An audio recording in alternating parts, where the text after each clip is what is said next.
Hello, I think we'll start because it's 7:30. Um, Let me mute my screen. Hi guys. Okay, so we will talk about water and mineral today. We'll talk about major minerals like the calcium and other things. So let's talk about water first. If you have a question, please feel free to type it right now so that I have a chance to answer them during the office hour. And for the extra credit, up to 5 points, you can get an extra credit. Leave your name, and even if you think you have more than five extra credits, please still leave your name and the class, well, what section you're on and why you're here, and that helps with the research that I'm doing. So please do that if you're here right now. Okay, so let's do a screen share, and then we will talk about water. Water, here you go. Okay. So, is water organic? Yes. No, sorry.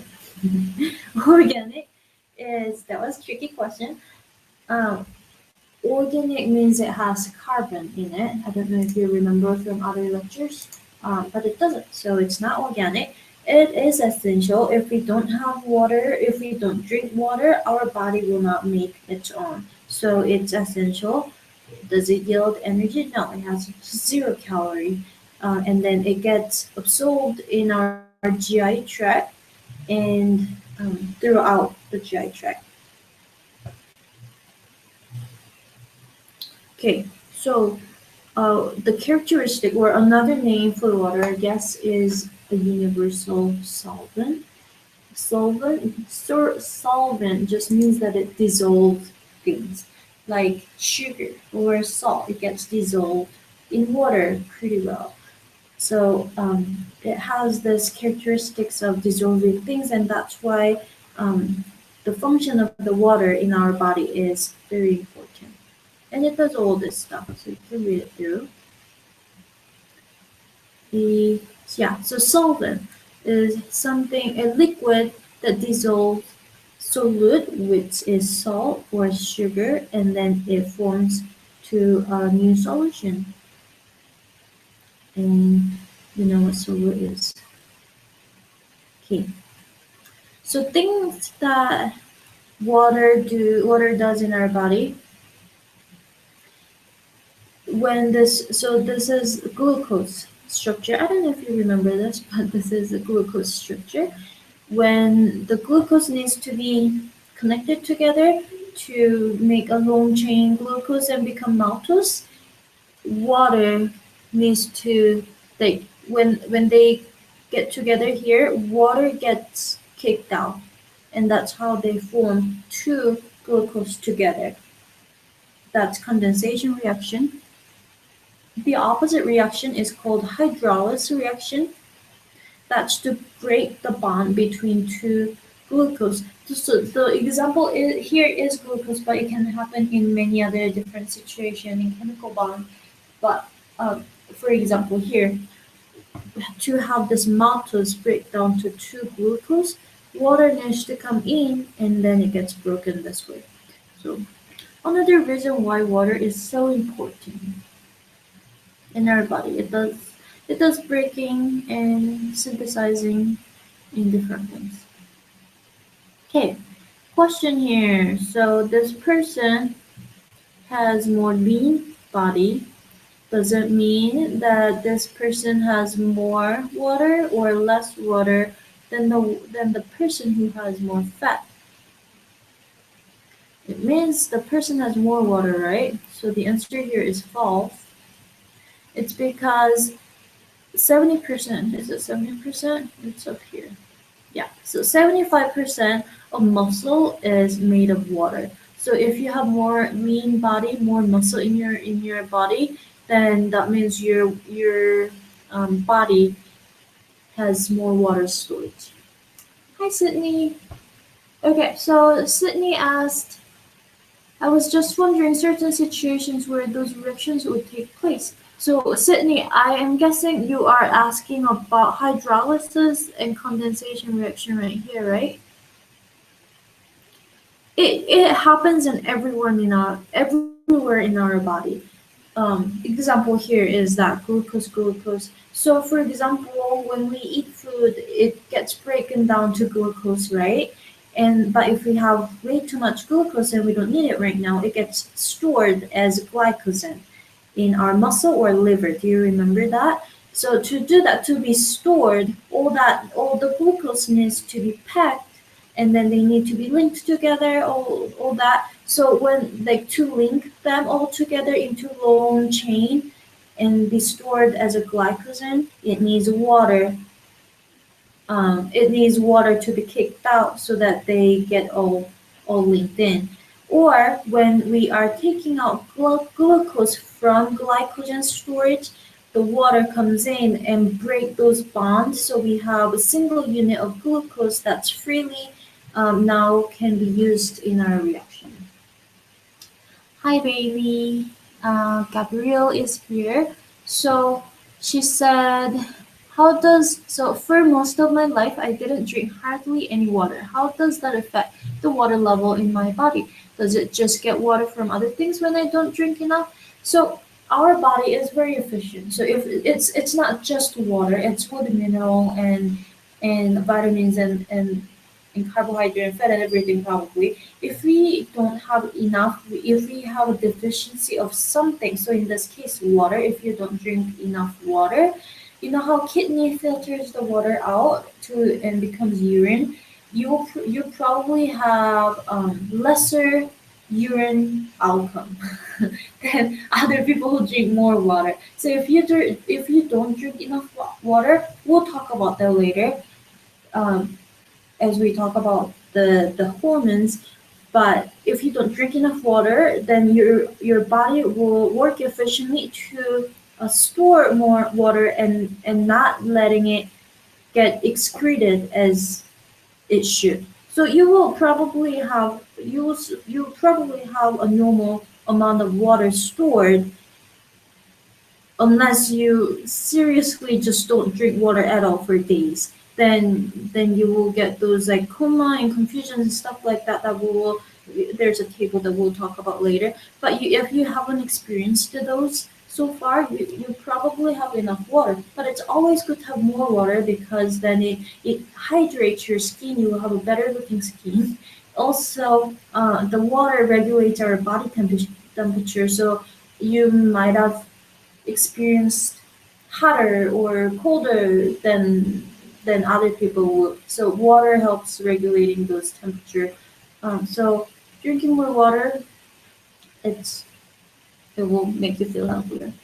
Okay, Sydney said, I was wondering, I was just wondering. Oh no, I did that. Okay, so I think. Hi, Lindsay. Okay, I think I answered all the questions. If I didn't answer it right, let me know. But uh, also, you get a lot of water from food like watermelon or lettuce. It has tons of water there. So even if you didn't drink a lot of water, if you eat a lot of fruits and vegetables, you probably have some water from there too. Okay, let's move on. Related this question. How much water do you need? So that's how much you need. And like I said, most people get probably like 9 cups or maybe 9 to 12 cups a day from water or other beverages like coffee if you're a regular coffee drinker. Also food supplies the rest. So she mentioned, Dr. Winger, she mentioned if you drink coffee regularly, your body probably will digest it, and coffee doesn't work as a diuretic anymore. So you can count that towards your water intake. But if you drink coffee once in a while, coffee makes you pee more. So and also alcohol, it's a diuretic. It makes your body to excrete water faster. So it will make you more thirsty and dehydrated. So in the case, you can count coffee. This is 1 liter of a soda, right? So if you feel like if you don't know if you're drinking enough, this is one way to know the color of the urine. But also, if you feel like you're not gonna measure that, but if you feel like your output is less than 1 liter, then you probably need to drink more water. So yeah, here's the other one. So even if you don't like drinking water, if you drink milk, that's one way. Strawberries, watermelon, lettuce, stuff like that. Oil, of course, doesn't have any water because it's oil. Oil and water, they don't like each other. Okay, so she said if it's darker, like 7, then it probably means you need to be hydrated. But if it's somewhere here, 3, 4, maybe 5, then you probably and you are drinking enough water a day.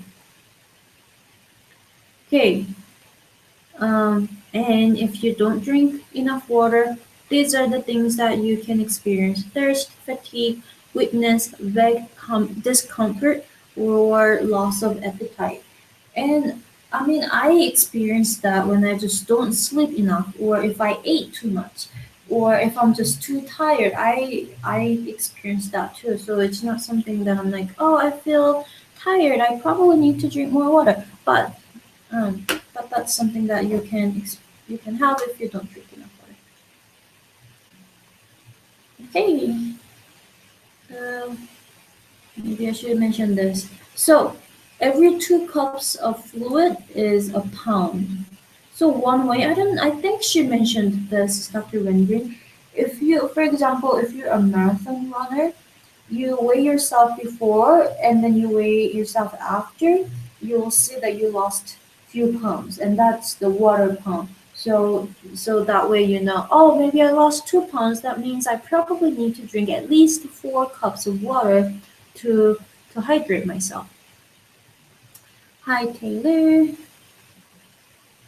Oh, I didn't know you can ask question through phone, the iPhone. Cool, good job. I thought if you're watching this through using your smartphone, I thought you can only watch it. I didn't think you can actually ask a question, but it's good to know. Mhm.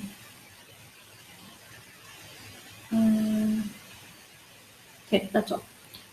Let's go. So, well, so in this slide, Dr. Wenger was making a point that 1 to 2%, even 3 to 4%, that's not a lot of water loss or a lot of weight loss. So you can be hydrated pretty quickly. That's what she was saying. Especially if you're athlete, if you like do marathon or any kind of exercise, make sure you drink water often. However, if you drink too much water, is that bad? Yes, it is. If you drink too much water at once, then it can be toxic.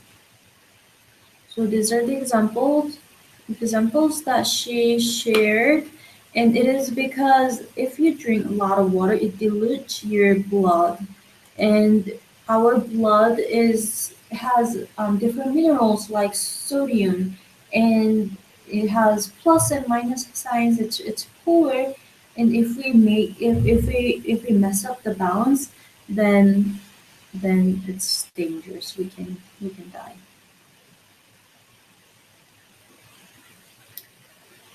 Um, Taylor said, I hacked into the desktop version. I can't watch it at this. Okay, so you have to stop watching it when you're typing. But that's clever. You figured it out. Good job. Okay. Um, Osmosis. So this is one word. I don't know if you heard this before. You probably did in your high school class, maybe it's biology class or something. But basically, what osmosis is that when water diffuses through the permeable membrane, so our cell membranes, the water can enter and exit. And then the force that it decides which way the water goes is the solute, like sodium. So here's the example here. You see these arrows. That's where water can go in and out using the um, osmosis, or yeah, I'll just say osmosis.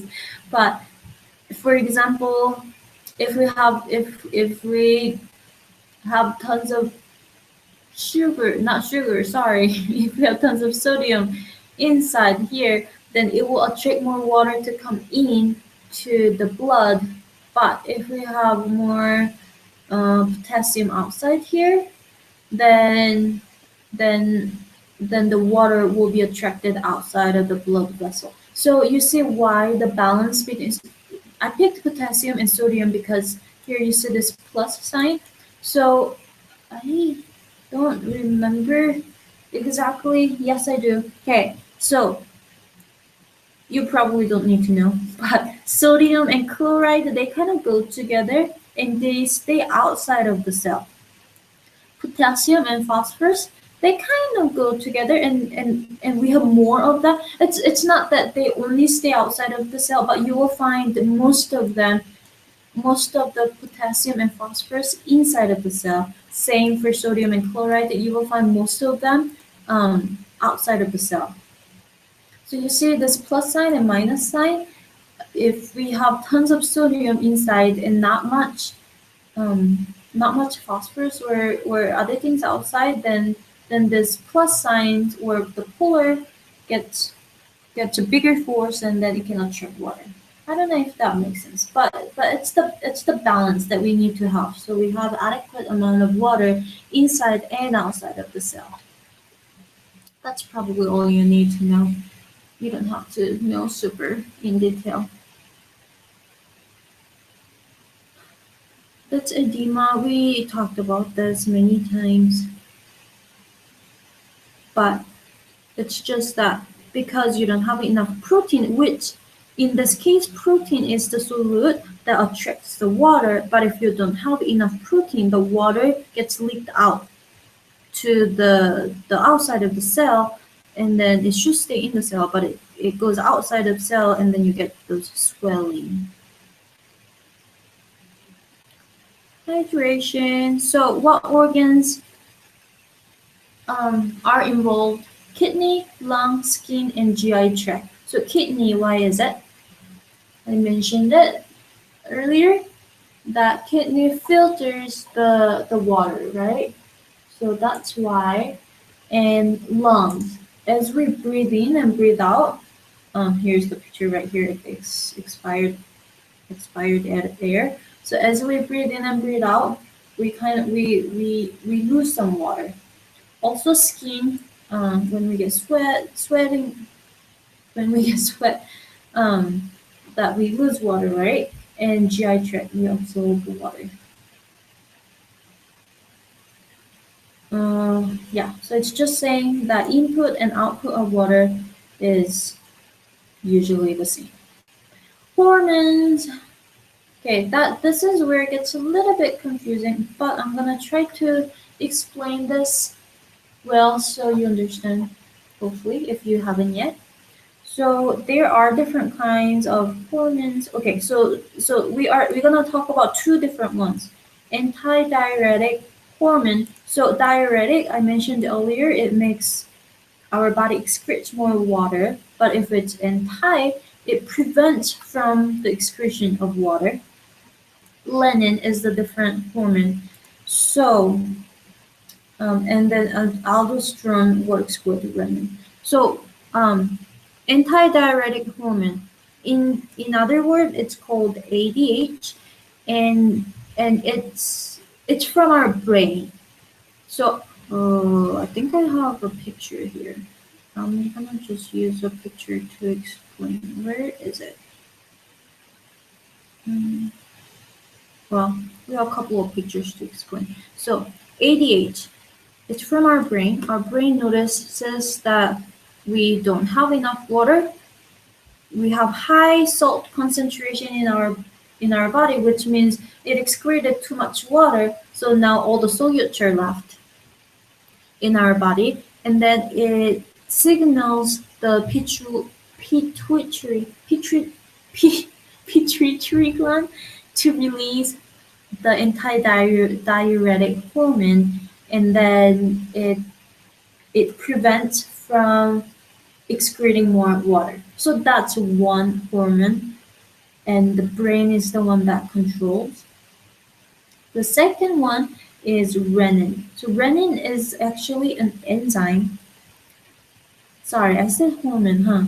No, hormone. is the aldosterone is the hormone. That's the result of this renin enzyme. So how it works is in our blood, the renin is there, but it's not in an active form. And when our body notices that we don't have enough blood or water by having a lower blood pressure. So you know how blood is made of whole lot of water, right? And if we don't have enough water, we'll have lesser volume of blood. Then if we don't have enough volume, then our pressure goes down. Our heart pumps out lesser amount of blood, and the pressure goes down, and that can be dangerous because the blood needs to go everywhere in our body to carry the oxygen and the nutrients, right? So if we don't have enough pressure, that's dangerous. So our kidney signals um, the kidney does something to activate renin, the enzyme. So what this enzyme does is that oh sorry okay Raquel, hi. So she asked a question. I'm gonna go over the question really quick before I start this whole process. So if we were to consume a diuretic, how many ounces of water do we need to consume for each ounce of diuretic to balance them out? It depends on. So I'm not. So probably it depends on what kind of diuretics you are taking. But the easiest way to tell is just observe your urine output. So if your pee looks clear and bright yellow, then you are probably drinking enough water. But if it's dark and you don't have as much output, then that means you need to drink maybe one more, two more cups of water, and then you can observe. That's the easiest way that I will tell you because um, I probably it depends on what kind of diuretic you're taking. It will be different. So hopefully that answered your question. Okay, let's go back here. So renin, now it's in active form from kidney, right? And then it meets with angiotensinogen from liver. So there's a two organs involved in this process, right? So kidney releases or activates renin, liver releases angiotensinogen. And when they meet together, it becomes angiotensin 1. So um, renin converts angiotensinogen to angiotensin 1. And then there's another enzyme coming. It's called angiotensin converting enzyme, or ACE. Now it finally became angiotensin 2. So angiotensin 2 does two things. It contracts the blood vessel, vasoconstriction. So you know how you have big blood vessel, but then someone squeeze it, then doesn't matter if the volume of blood increase or decrease. When someone squeeze your blood vessel, can you imagine how it will increase the blood pressure? So that's one thing that it does. And then the other thing it does is it stimulates the release of aldosterone. So this is the second hormone, not renin. Sorry, I made you. Hopefully you're not confused. But renin is the enzyme. Aldosterone is the second enzyme, second hormone that we're talking about. And aldosterone um, prevents the it helps reabsorption of sodium, and it prevents excretion of water. So our sodium, we need some sodium, but the rest of them gets excreted, but right?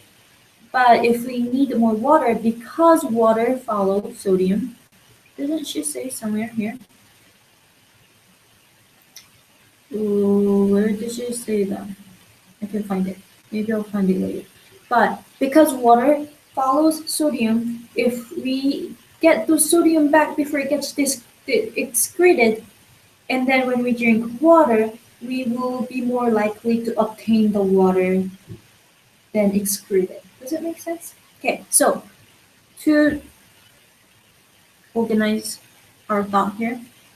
So first, brain, when we don't have enough water, our brain gets it and then it signals pituitary gland and releases ADH, antidiuretic hormone. And then what it does is it retains more water. It prevents from the water to be excreted. The second mechanism that we have in our body is that kidney senses it that we don't have enough water, then it activates renin, which activates angiotensinogen, and then angiotensinogen becomes angiotensin 1. Another enzyme comes in called ACE. I don't think you need to know ACE, but you probably need to know what renin is. It's an enzyme, but you probably need to know renin. I don't know if you need to know ACE, but ACE comes in and then it converts angiotensin 1 to angiotensin 2, and that's the one that's gonna do two things. One is the similar function that ADH will have. Second function is to secrete aldosterone, the hormone, to reabsorb the sodium and prevent the excretion of water. Did you get it? Hopefully you did. It's kind of confusing, but it's just the mechanism that we have in our body, and it's tightly regulated because we don't want too much water, we don't want too little water. So that's why we have different mechanisms to regulate that. You're welcome, Raquel. Okay, let's go to minerals. We only have 3 minutes. So first one that we are going to talk about, so the major minerals, the one that we need more, trace minerals, we only need a little bit of it. So that's why it's called a trace. So first one that we are going to talk about is calcium, if I remember right. So these are the things that you can just look over. Oh, bioavailability. You know how we talked about bioavailability in vitamin 2, right? So like some vitamins are better, like folate is better to take it as a supplement because then we don't need extra enzyme to digest. So its bioavailability is higher in supplement for folate, but other vitamins, some of them, it's higher in food. So it's the same thing in mineral. If we take different minerals like calcium and iron with food that has a lot of phytic acid or oxalic acid. So those, you don't probably need to know what it is. You just need to know that phytic acid, you can find it in a lot of like beans and grains. Oxalic acid you can probably find in like greens, salad, or sweet potato. So those kind of inhibits the absorption of minerals. Okay, we did through that. Okay, did you kind of get confused of this slide? I was a little bit confused. I was like, what? Milk is like broccoli is a better source of calcium than milk, but then I realized that's not what it's talking about. So milk has a lot of calcium, as you know, and then so milk has 300 milligrams of calcium per cup, and then from 300 milligram, only 30% gets absorbed, but still that's like 100 milligram, right? But broccoli has 42 milligram of calcium per cup, and then about 40% of them gets absorbed, and that's only like 20 milligram. So even though broccoli has higher bioavailability, milk is still a better source to get calcium. Okay, which one do we have most abundantly in our body? Calcium. Okay, that's the answer. We saw this slide when we did the vitamin D, because vitamin D and calcium work together. So calcium, big thing. It helps with the muscle contractions. If you don't have enough calcium, or if you have too much calcium, your muscle, you get like muscle weakness and stuff like that, or like muscle sore? What do you call that? You get like cramps. Yeah. Hold on. Do I need to go over this? Yeah. Okay. I think that's the next complicated thing that we need to go over, and then after that, it's not as complicated. So calcium is important in regulating the blood pressure. Well, why did I say that? No, I'm sorry. Don't, no, it's not. Okay, so we need to have an exact amount of calcium in our body, and that's 8.5 to 10.8 milligram. And that's very important because calcium does so many different things, right? So if you have too much or too little, all those get messed up. So it's very, very tightly regulated. So when we don't have enough, that's what we do. When we have way too much, that's what we do. So here's two different hormones. One is parathyroid hormone or PTH. The other one is calcitonin. So if we don't have enough calcium, parathyroid hormone works and then it stimulates vitamin D activity. So remember that vitamin D gets stored and then it goes through different stages and then finally it gets activated, right? So we store some of vitamin D and then we don't use it till we actually need it. But in this case, this PTH stimulates it. Now we have active vitamin D, which helps to absorb calcium from whatever food that we are eating. Also, it gets calcium from our bone, which is called osteoclast. So it has C. When it has C, it's breaking down. The opposite one is osteoblast. It's building the bone. It has a B, so it's osteoblast. Anyway, so we get calcium from bone, and then now we have more calcium in our blood. When we have way too much calcium, another hormone called calcitonin gets secreted from thyroid gland. I will show you where that is later. And then it inhibits the vitamin D activity because we don't need the help of vitamin D to have more calcium. We already have tons.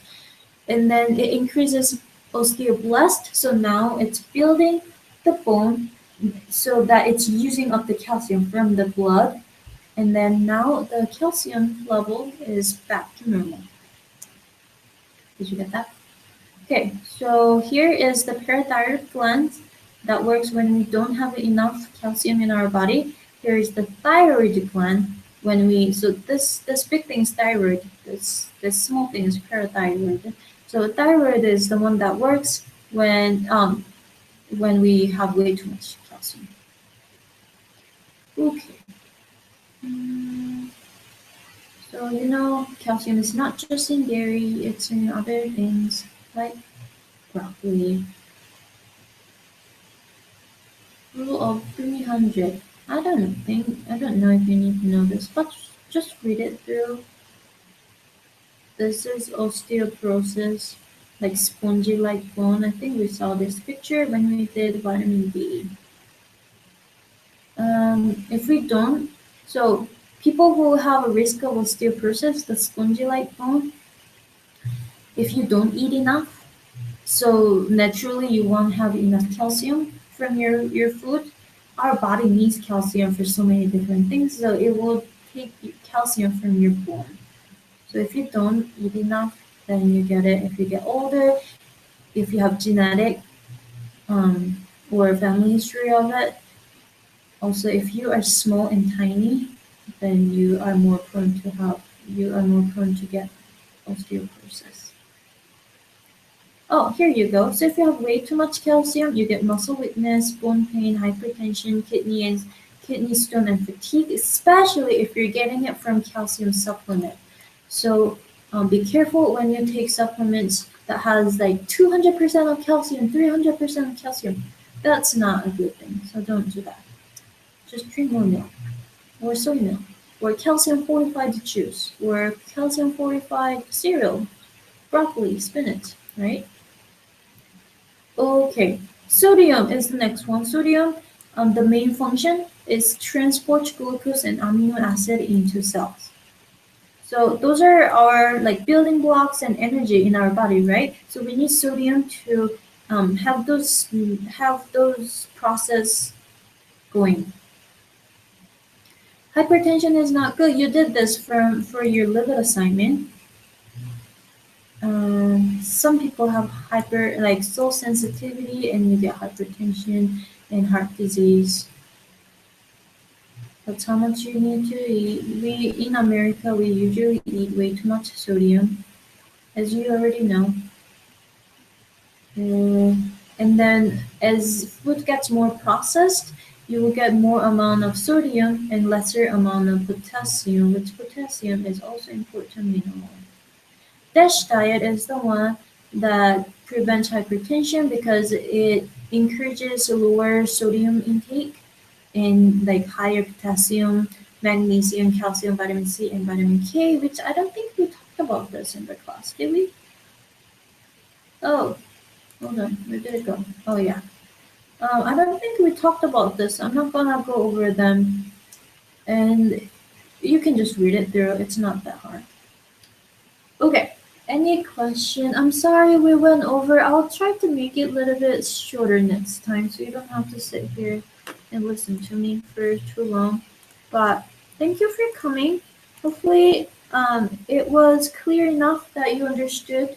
And if you have a question, let me know. You have a test coming up, the exam coming up next week. I think it opens next week, like next weekend or something. So make sure you review them.